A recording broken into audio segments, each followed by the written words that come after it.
So there are books out there that are getting attention that I don't think that they should, and there are books out there that should be getting attention that are not. Let's talk about both of them, shall we?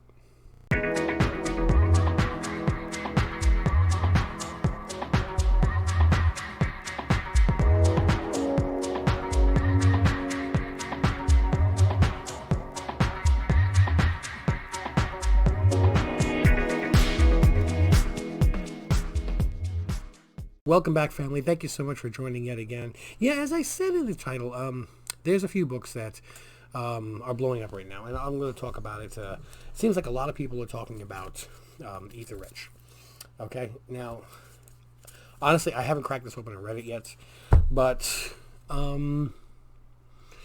generally, if you think about Stray Dogs and Nottingham and Something is Killing the Children, nobody was talking about those books when they first came out.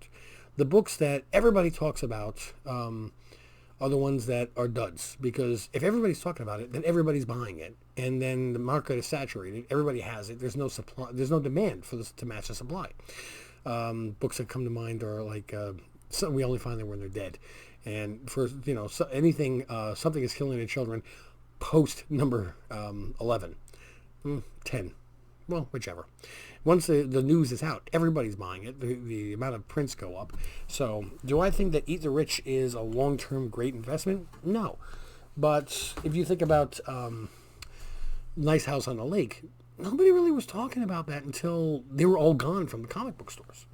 So a couple of books that I think that we should look into. Older books. So Daredevil is going to be coming. We know that. But the question is, what villain will be coming in the Daredevil universe? And I think a really good potential will be Typhoid Mary, which is first appearances in Daredevil number 254. Okay, so they have a newsstand edition of this, of course. And my copy's not the greatest. It's decent. It's like an 8.0. Maybe a 7.5. I'm not even going to bother trying to grade this, but it's a good book to keep an eye out for. You'll find them in the regular boxes. They're not going to be held behind the counter too much. So I would look for something like that. This is a good one because this was a very popular book when it first came out, and it's just a great book. It is What If Wolverine Had Killed the Hulk. Now, What If is already announced to be in season 2. And I'm going to assume they'll be in season 3 and 4 and everything else. It's really knocking out of the park. I really love the series. So what will they have when the X-Men and Wolverine are brought into the Marvel Universe? Will they actually cover the story? And if they do, first off, it's a great story if you ever wanted to just buy a reader copy and read it. But the fact that this has a chance to actually be made into one of the animated episodes, and at that point it'll blow up. I think this is a good time to try to pick that one up. Now this one, you may already see that I have Shuri number 1 and 2, second print. Boy, I really need to work on my practicing upside down. But I also have a Shuri number 3 in a second print.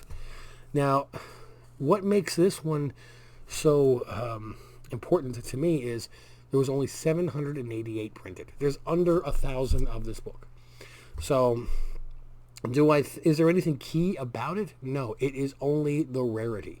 So I was actually able to pick up 1, 2, and 3 as a set. See, I had to turn around and I cheat. And I sent out 1 and 2 to get graded. 1 came back at 9.8, 2 came back at 9.6, and that's the first time she's actually shown with the, Black Panther costume. 3 just has Groot and Rocket on it. I don't know if there's anything special about it, except for the fact that, as I said, there's under 800 copies of this. So if it does take off, we can only hope. There's another book that it came out a while back, and I picked up like 6 copies of this book. And again, this was because everybody was talking about this book, and I should send these off to get graded and try to sell them off as 9.8s, but copies of Serial number 1.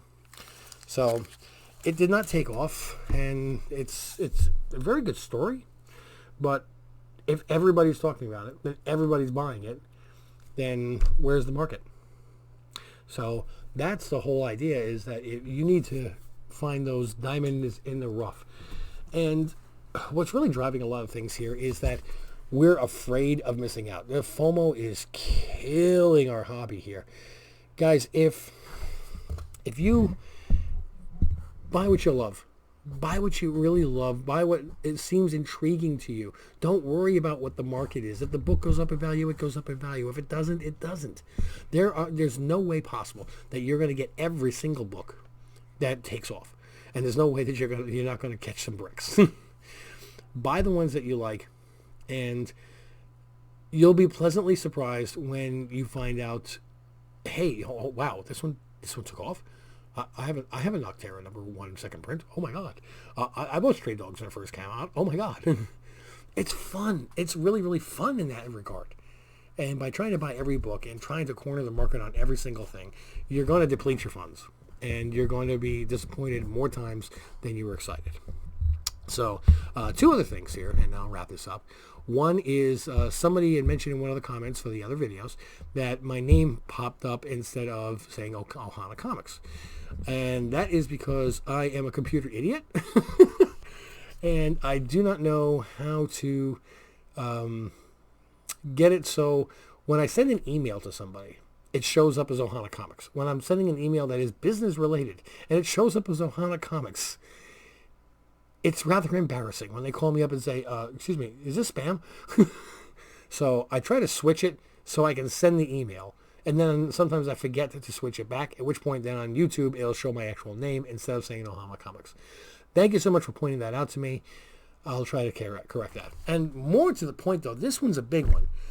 My 500 subscriber video that I put out, showing the winner and the second place and the third place. We are 2 days away from 1 week.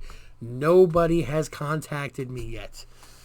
If you would like, if you think there's a chance, if you watch the 500 subscriber video and you left a comment and you think there's a chance that you could have won it, you need to get to the video showing Rafiki holding it up to the sky, saying, this is it. We're giving it away. We hit 500. I want to give away this book, but I need somebody to contact me. Okay, I'm not going to chase them around. It's their goal to watch the video and say, hey, thank you for picking my name. So we are 2 days away from it going to the runner-up. I'm not mentioning names. If you think you could have won, get over there and watch it. I'll even include a link on it to this video. So other than that, though, we're going to try to keep this a little short. We're just passing the 7-minute mark. And I'm not going to bore you to death. Guys, thank you so much for joining me yet again. If you enjoy the content, make sure you hit subscribe, click like, and as always, I'm out.